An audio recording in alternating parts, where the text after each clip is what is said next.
Hi, I'm Graham from Brighton Bear Weekend and introducing you another contestant, Riker. Nice Hi, to meet you. Riker.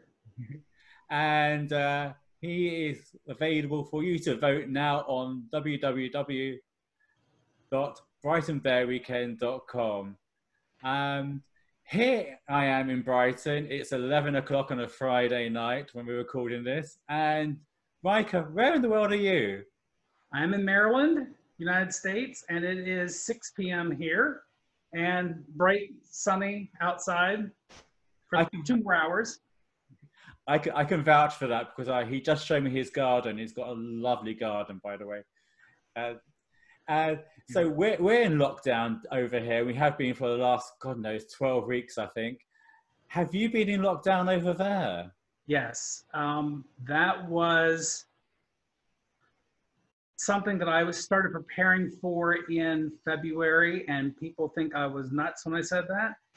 But I'm 53 years old. I grew up with grandparents who were children who lost siblings in the Great Pandemic in 1918. And Right. My grandparents were both born that year.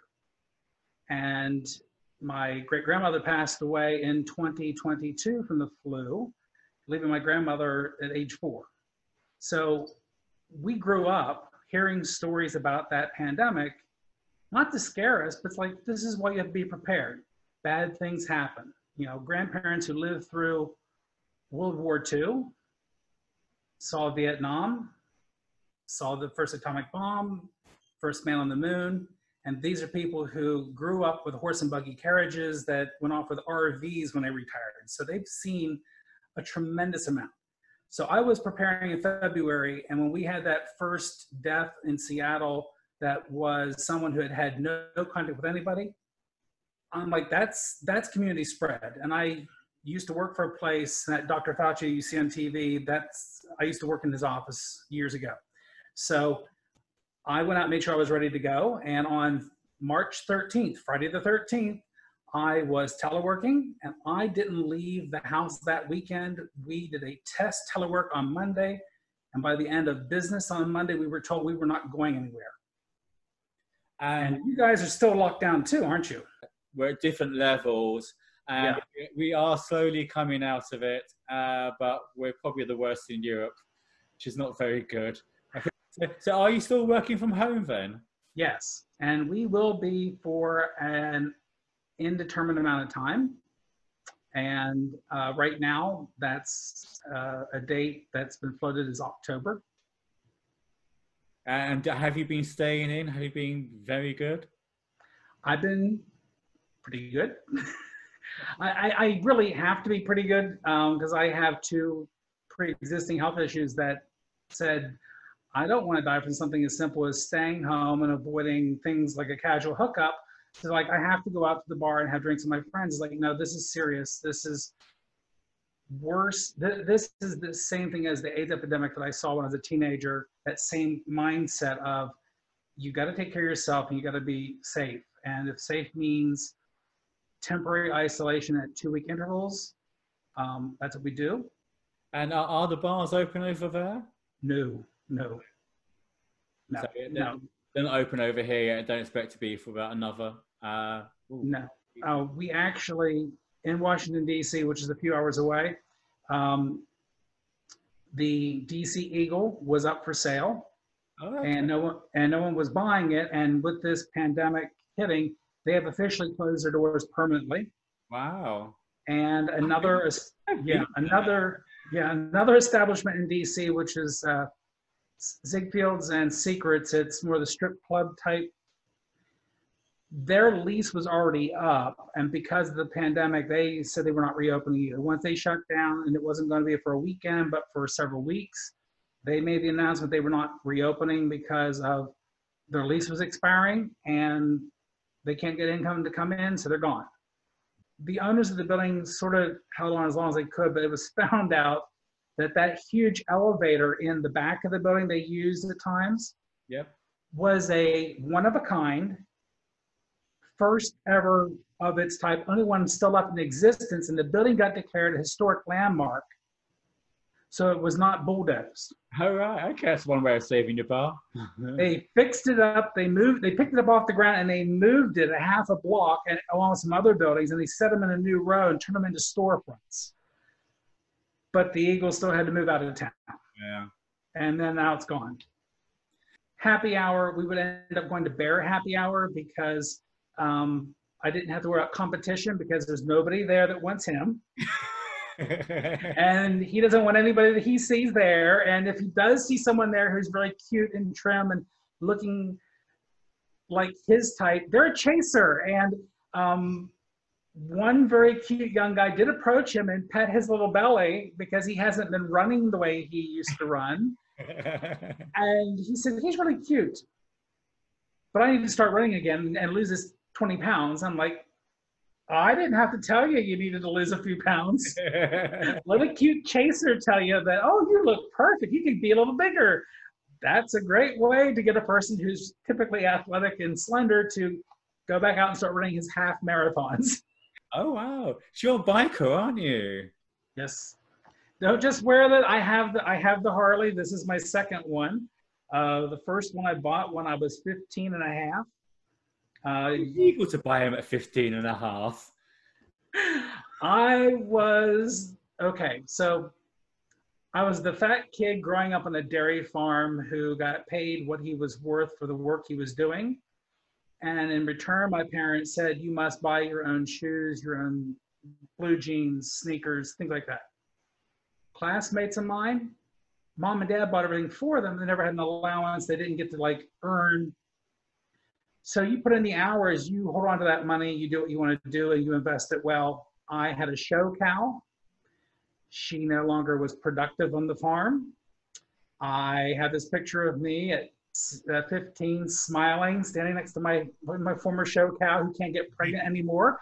And I'm sending her off to the slaughterhouse being sold for beef. And she is my down payment for the motorcycle. Wow. So, and then when I bought the motorcycle, I was 15 and a half. I had a learner's permit, not a license. The dealer, she was a very sweet lady, said I was the youngest person that they'd ever sold a bike to. Racing to the house for lunch with my father, but he was on his full-size dresser. I'm on a little dirt bike that I can straddle. And I go flying at 65 miles an hour up the road, up the driveway, under the clothesline, and I caught my neck on the clothesline that was torn, and I flipped the bike several times, rolled, jumped up, and I'm holding my arm like this, and it's like your arm looks like this when it's concaved in. That's what my arm looked like when it was bent. It was all sucked in because I had broken and dislocated the elbow. Wow. And the bike had landed on my left ankle and smashed the ankle, and we didn't know it until many years later that the left ankle was broken. And I think is there photos of you with a Harley? Yeah. Yes, there's a photo of me on the voting page of me with that bike. Yeah, so if you want to see more photos of Riker, and there's definitely more to see, do look on our webpage where you can actually vote for him as well. There's also photographs of your Father Christmas, isn't there? Yes. How did that happen? Are you a professional Father Christmas, or? I sort of am now. I have the velvet suit. I had someone through a local church who had a Father Christmas who bailed on them at the last minute for an event. And I said, I'd be happy to do it. So I used their suit that they already had, and I put it on. And when I came down the stairs around the corner, I had friends of mine. Fortunately, I had grown the beard in because they tried to get me to wear a fake beard. And I said, no, I have the full beard. And friends looked at me who've known me for years and are like, oh, you are Santa. You are Father Christmas. Have a great time doing it. But do you have any naughty elves then to deal with? I have had a couple naughty elves. I couldn't send the one picture of the one naughty elf. As a fundraiser for our LGBTQ community center here in town where I live in Maryland, at our local bar the last couple of years, I have played Father Christmas up there. And it's amazing how many people who are really sober just want to be a kid for a moment and sit in Santa's lap and get their picture taken. And I'm talking about men, women, trans, young, old, everyone. And the money we raised was to do a gay prom for the local high schools in our county. I know, it's fantastic to know that you raise money for the community. As Brighton Bear Weekend, we're raising money for the Brighton Rainbow Fund.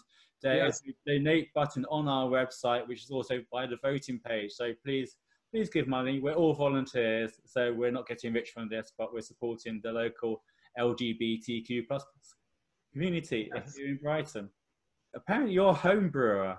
How is that going? Are you getting drunk every night, or? Well, it makes sure that if I really want to have a few drinks, I'm not going to go out to the bar because I'm a lightweight when it comes to alcohol. Unfortunately, that is something I've inherited from my mother's side of the family, and she's Irish. And 2, 3, I can drink 2 or 3 pints max, and I'm done. That's it. You know, you give me a tall Pilsner glass, 2 of those, I'm done. So I always thought it was fascinating, interesting to do. My best friend, who was a former boyfriend, he used to brew beer. And when we were a couple, he showed me how. I'm like, this isn't hard. This is the same process as making jellies and jams. Yeah. It's the same concept, but it's a lot more fun in the end. So we started making beer together a couple times a few years ago. If you're being a good boy, if you're being a good bear and you're going out to the bar and you have just one drink with someone, you're getting to know them and you want to get to know them better, I had that wonderful excuse, well, we can always go back to my place. And it's like, well, I brew my own beer. You're welcome to try, and I'll run off the 2 or 3 kinds I have on hand. It's quite successful. I'm not surprised. And you're a homemaker as well, aren't you? You're very good at DIY, as we say over here. Yes, I've been remodeling this house for the last 2.5 years. The home I was in prior to it for 22 years, I remodeled every single room in that house. I used to loan power tools to the lesbians across the street from me because they didn't have any. And I was shocked they didn't have a hammer, let alone a screwdriver. I'm not allowed near power tools. What have you broken or burned down?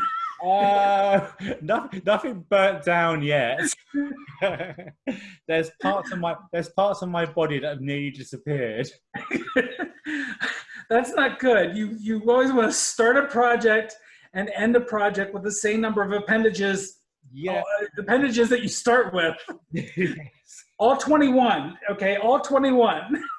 These 10, the other 10, and the other one in between. Yes. Yeah. But I made one mistake with electric. I forgot that the switch I was dealing with was a 2-way switch. So I was replacing a chandelier and I pulled that metal fixture down, and just as the wires touched and it knocked me off the aluminum ladder, I was standing in the dining room. This was almost 20 years ago. I remember jumping or knocking off the ladder and landing flat on my feet on the hard floor, shaking. I'm like, turn off the breaker. You forgot to turn off the breaker. That's all I can say. Being killed by a chandelier must be one of the most gayest deaths you could possibly have. Possibly, yes.